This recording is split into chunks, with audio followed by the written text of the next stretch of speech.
আবাসিক মহিলা কলেজে নির্বাচনী পরীক্ষায় অংশগ্রহণ করতে হলে অবশ্যই ক্লাস করতে হবে। ক্লাস ছাড়া কোনো কেউ নির্বাচনী পরীক্ষায় অংশগ্রহণের সুযোগ পাবে না। এবং আমরা বিজ্ঞান বিভাগের ছাত্রীদের জন্য স্পেশাল ক্লাসের ব্যবস্থা নিয়েছি। আসসালামু আলাইকুম, আমি জুবাইদুল হক, ভারপ্রাপ্ত অধ্যক্ষ, চকরিয়া আবাসিক মহিলা কলেজ, চকরিয়া, কক্সবাজার। সম্মানিত অভিভাবকবৃন্দ, প্রিয় শিক্ষার্থীবৃন্দ, সচেতন নাগরিকবৃন্দ, চকরিয়া আবাসিক মহিলা কলেজের লেখাপড়ার মান উন্নয়নের জন্য 2026 সালের এইচএসসি পরীক্ষার রেজাল্ট উন্নয়নের জন্য আমরা কিছু পদক্ষেপ গ্রহণ করেছি। সেই পদক্ষেপগুলো সম্পর্কে অবহিত করার জন্য আমার আজকের এই আয়োজন। প্রিয় এবং সম্মানিত অভিভাবকবৃন্দ, চকরিয়া আবাসিক মহিলা কলেজ তথা পুরো চকরিয়ার, আপনারা জানেন 2025 সালের এইচএসসি পরীক্ষার রেজাল্ট চকরিয়ার কলেজের যে রেজাল্টগুলো, চকরিয়ার যে সমস্ত কলেজ আছে সবগুলো রেজাল্টই খুবই খারাপ। তো এখান থেকে আমাদের উত্তরণ করতে হবে।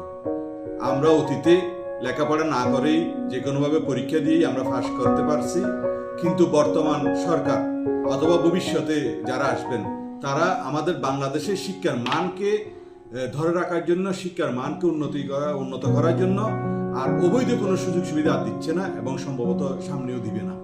তো সেই কারণে লেখাপড়া না করে পাশ করবে এটা এখন কল্পনা। এখন আমাদের লেখাপড়া করতে হবে, আমাদের উদ্যোগ গ্রহণ করতে হবে ছাত্রছাত্রীদেরকে কিভাবে লেখাপড়ায় আনি এবং কিভাবে লেখাপড়ায় এনে নিজের ব্রেন থেকে, নিজের আইডিয়া থেকে, নিজের যে শিক্ষা জিনিস থেকে নিজেকে পরীক্ষা দিয়ে ফাঁস করে আসতে। তো সেই জন্য দীর্ঘদিন যেহেতু এই ট্রেন্ডটা ছিল না, সেই কারণে সেখান থেকে বেরিয়ে আসার জন্য চকরিয়া আবাসিক মহিলা কলেজে আমরা রেগুলার ক্লাসের ব্যবস্থা করেছি। এখন চকরিয়া আবাসিক মহিলা কলেজে ফুল প্রেজেন্ট শিক্ষক আছে।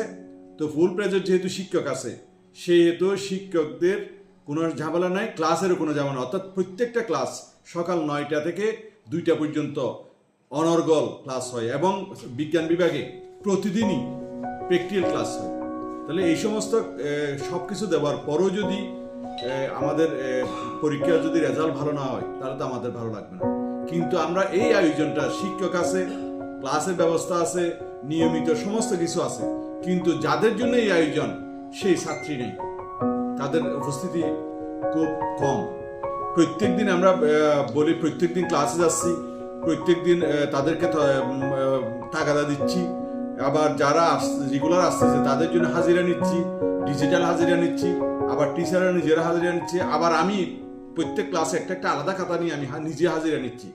তারপরও কিন্তু যারা আসতেছে তারা আসতেছে, যারা আসতেছে না তাদের আসতেছে না।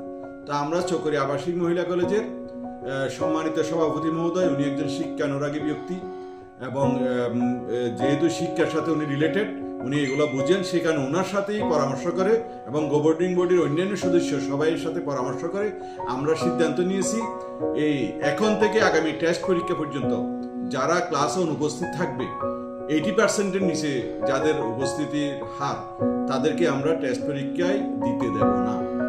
এবং আবার যারা 100% উপস্থিত থেকে যারা টেস্ট পরীক্ষায় ফেল করে, এক বিষয় যদি ফেল করে তাদেরকে আমরা কোনোরূপ ফর্ম ফিল আপ আমরা করবো না। এটা আমাদের সিদ্ধান্ত।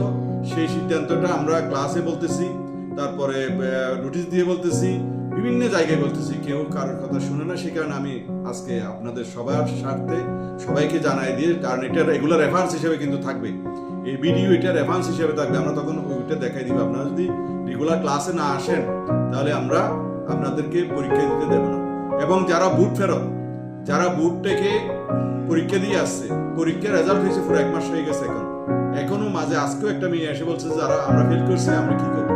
এটা কিন্তু কয়েকবার দফা আমরা নোটিশ বোর্ডে দিয়েছি, আমরা এখানে কলেজের পেজে দিয়েছি, আমি ভিডিওর মাধ্যমে দিয়েছি। আমার সাথে যাদের সাথে রিলেশন, যেখানে যায় সব জায়গায় এই সমস্ত কথাগুলো বলি, কিন্তু তারপরও দেখা যায় যে 1 বিষয় 2 বিষয় যারা, তাদেরকে আমি স্পেশাল ক্লাসের ব্যবস্থা নিই, কোনো টাকা ছাড়াই স্পেশাল ক্লাসের ব্যবস্থা নিয়েছি, কিন্তু তারা তারপরও কলেজে আসতেছে না। ওই যখন পরীক্ষা আসবে তখন চলে আসবে, অভিভাবক নিয়ে, বিভিন্ন নেতাদেরকে নিয়ে, বিভিন্ন পরিজনদের নিয়ে আমার পরীক্ষা দিতেই হবে। আমার মেয়েদের বিয়ে, অসুস্থ ছিল, মা অসুস্থ ছিল, বিভিন্ন রকম কজ নিয়ে আসবে। এই সমস্ত কজ আমরা আর শুনবো না। সেই কারণে আপনাদেরকে আজকে জানিয়ে দিচ্ছি যে রেগুলার কলেজে আসতেই হবে যে কোনো প্রকারে। আরেকটা বিষয়, বিজ্ঞান বিভাগের মান উন্নয়নের জন্য বিজ্ঞান বিভাগে যেহেতু প্রত্যেকটা সাবজেক্ট একটু পড়তে হয়, অনেকে মনে করে যে প্রাইভেট ছাড়া বিজ্ঞান বিভাগে সায়েন্সে পড়া যায় না, তো আমরা সেটা থেকেও বিকল্প হিসেবে আমরা স্পেশাল ক্লাস দিচ্ছি সায়েন্স থেকে। আগামী 15 তারিখ থেকে এটা শুরু হবে। প্রত্যেকটা ক্লাসের উপর আমরা সকাল 7টা থেকে শুরু করব। এখান থেকে প্রতিদিন 2 ঘন্টা এখানে স্পেশাল ক্লাস হবে। তাদের স্পেশাল ক্লাস করে তারা যে এগুলো হবে, এগুলো আবার ক্লাসের মধ্যে রিভিউ হবে। তারপর দিন সকাল আবার এগুলোর পরীক্ষা হবে। আমরা চাচ্ছি যে সায়েন্স বিভাগটাকে এমনভাবে করা যে তাদের যাতে দৌড়তে না হয়। সকালে বেরোই একবার ফুলতলায় একজন কাছে প্রাইভেট, আরেকবার হাসপাতালের পিছনে আরেকজন থেকে প্রাইভেট, আরেকবার ওই হিন্দুপাড়ার মোড়ে আরেকজন থেকে প্রাইভেট, এইভাবে দৌড়তে হয়রান হয়ে যায়। সেগুলো থেকে মুক্ত হতে আমাদের কলেজ ক্যাম্পাসে তাদের জন্য আমরা স্পেশাল ব্যবস্থা করতেছি আগামী 15 তারিখ থেকে। তো বিজ্ঞান বিভাগের সকল অভিভাবকদেরকে থেকে আমরা পরামর্শ চাচ্ছি, আপনাদের থেকে আমরা আপনাদেরকে আমাদের বিষয়টা জানাচ্ছি।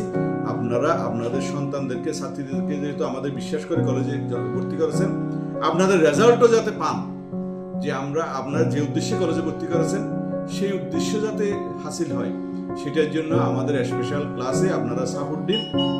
আপনাদের সন্তানদেরকে এই উদ্দেশ্য পূর্ণাঙ্গ আমরা দেওয়ার জন্য চেষ্টা করবো ইনশাল্লাহ। আপনাদের সন্তানদেরকে কলেজে পাঠান, শিক্ষা প্রতিষ্ঠানে পাঠান। মোবাইল দিবেন না দয়া করে হাতে। মোবাইল ঘরের মধ্যে রাখবে, ক্লাস করার জন্য কোনো কাজের জন্য লাগবে এটা ঘরেই ব্যবহার করবে, কলেজে আসতে দিবেন না।